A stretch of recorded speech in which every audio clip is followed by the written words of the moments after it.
Jamaah, ini perkara mudah. Di masa Rasulullah ada seorang sahabat yang namanya Thalhah bin Ubaidillah. Seorang sahabat yang Nabi panggil kadang-kadang Thalhah al-Jud, kadang-kadang Nabi panggil Thalhah al-Khair, kelewat dermawan. Itu ayat yang tadi saya baca di awal tadi berkaitan dengan beliau.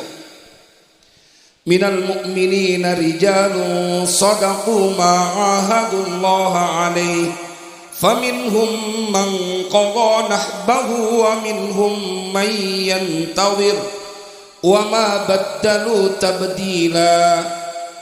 Ayat ini ketika Nabi baca, Nabi langsung nengok kepada para sahabatnya. Siapa orang yang menginginkan melihat seorang laki-laki penghuni syurga, man sarrahu ayyanzura ila rajulin min ahdil jannah wa huwa yamshi 'alal ardh. Siapa orang yang ingin melihat lelaki penghuni syurga, wa huwa yamshi 'alal ardi, dan dia masih berjalan di permukaan bumi, kata Nabi, falyanzur ila Thalhah, maka lihatlah kepada Thalhah. Itu dia belum mati tapi calon penghuni syurga.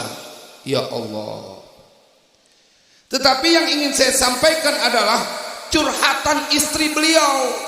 Istri beliau namanya Su'dah binti Auf. Dalam kitab Rijalun Haular Rasul, istrinya curhat. Su'dah binti Auf curhat perihal suaminya. Dakhaltu ala Thalhata wa ra'aituhu mahmuman. Aku masuk menemui suamiku Thalhah dan aku melihat dia sedang kesakitan. Dia sedang dalam masalah yang berat. Wa sa'altuhu, dan aku bertanya kepadanya, ma sya'nuka ya zauji, apa masalahmu wahai suamiku? Bu, istri yang solehah ngelihat suami kelihatan lagi sakit, buru-buru langsung tanya, apa masalahmu wahai suamiku? Kira-kira ibu yang ada di masjid ini begitu nggak sama suaminya nih? Iya Ustaz, pokoknya kalau tanggal 1 sampai tanggal 15 perhatian kita sama suami pol. Giliran udah duit belanja rada menipis, berkurang jangan-jangan. Enggak, insya Allah kalau jamaah di sini. Dia tanya kepada suaminya, masya'nuka ya zauji, apa masalahmu wahai suamiku? Jamaah, jawabannya tidak pernah terlintas dalam benak kita. Ketika Thalhah menjawab kepada istrinya, ya zaujati, wahai istriku, al-malul ladhi indi qad kathura hatta ahammani wa aqrabani. Wahai istriku, harta yang aku miliki semakin banyak, sehingga harta ini membuat aku sakit dan kefikiran. Ada nggak bu, ibu nanya suami, kemudian, papa, kenapa papa kelihatan tampak sakit? Mah, duit papa kelewat banyak, papa jadi sakit. Ada nggak yang begitu? Gak ada. Kalaupun ada, tenang papa, buat ngabisin duit serahin ke mama. Jamaah, saya ingin ceritakan ini betapa perhatian Allah kepada seorang hamba terjadi kepada Thalhah bin Ubaidillah.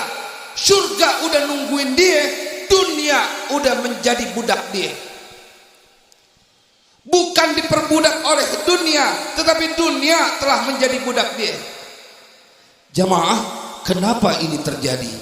Karena dia menjadi seseorang yang begitu taat kepada Allah. Tadi saya sebelum kemarin berbincang-bincang dengan Pak Kapolres. Beliau bercerita tentang program beliau dengan anggota-anggotanya. Makanya saya suka berceramah, kalau seandainya ketaatan kita kepada Allah dan Rasulnya seperti polisi dan tentara taat kepada komandannya, pasti jadi orang hebat semuanya. Kenapa saya bilang kayak gitu? Kalau tentara, polisi, kalau komandan sudah memerintahkan, nggak lagi pakai bertanya, melesat dia laksana peluru, melaksanakan tugas, tidak pernah mau berpikir panjang. Kenapa? Perintah. Walaupun nyawa menjadi pertaruhannya, dia tidak ingin mengecewakan pimpinannya, dia tidak ingin membuat pimpinannya marah, karena dia tahu bahwa pimpinannya bertanggung jawab terhadap keanggotaannya.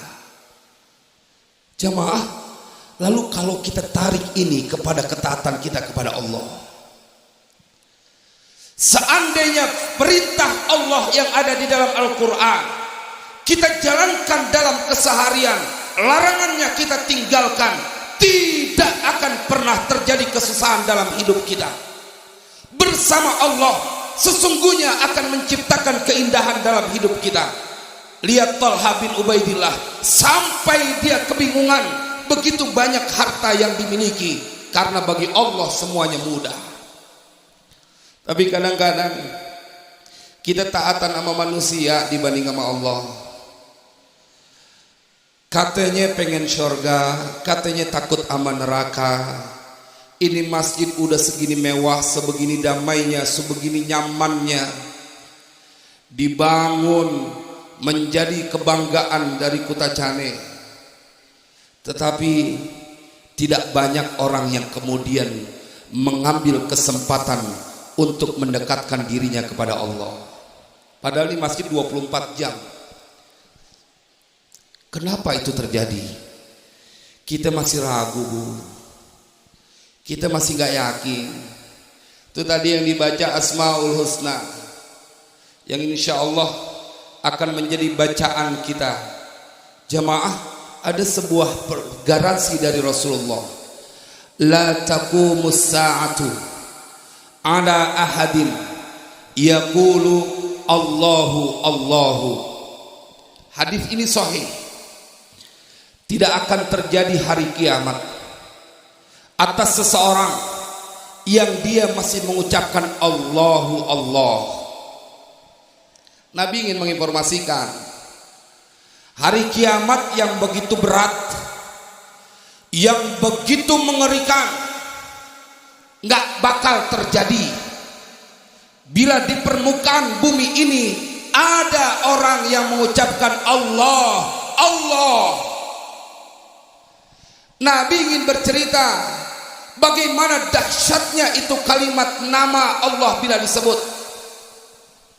Mana mungkin mereka yang baca 99 Asmaul Husna, atau mereka yang sholat malam, mereka kemudian ruku dan sujud, menangis, menggelar sejadah, ngadu kepada Allah, ya Rabb, benar hamba menjadi hamba yang lemah, tidak mempunyai kekuatan, tetapi hamba bersandar kepadamu ya Allah yang maha kuat, yang maha gagah. Hamba tidak takut hidup di dunia ini, yang kami takutkan adalah hidup setelah kehidupan di dunia ini. Itu Pak, kalau buat dunia mah urusan gampang. Kenapa saya bilang gampang? Dari begitu kita dilahirkan, Bu, tidak disia-siakan oleh Allah. Ada yang mandiin, ada yang makin baju, ada yang memberi makan, ada yang ngajarin jalan, ada yang ngegendongnya. Pada saat nangis ada yang mendiamkannya. Belum bisa baca Al-Quran, belum bisa baca sholawat, belum bisa ruku dan sujud dalam sholat, belum dia berbagi kebaikan dalam sedekahnya. Segitu Allah nggak sia-siakan. Mana mungkin tatkala kita sudah bisa sholat, sudah membaca Al-Quran, kita meminta berdoa kepada Allah, kemudian disia-siakan hidup kita? Enggak, tidak akan pernah terjadi, karena Allah telah menginformasikan kepada kita, wa mallahu yuridu zulman lil alamin, innallaha la yuhibbul zalimin. Dan Allah telah menggaransi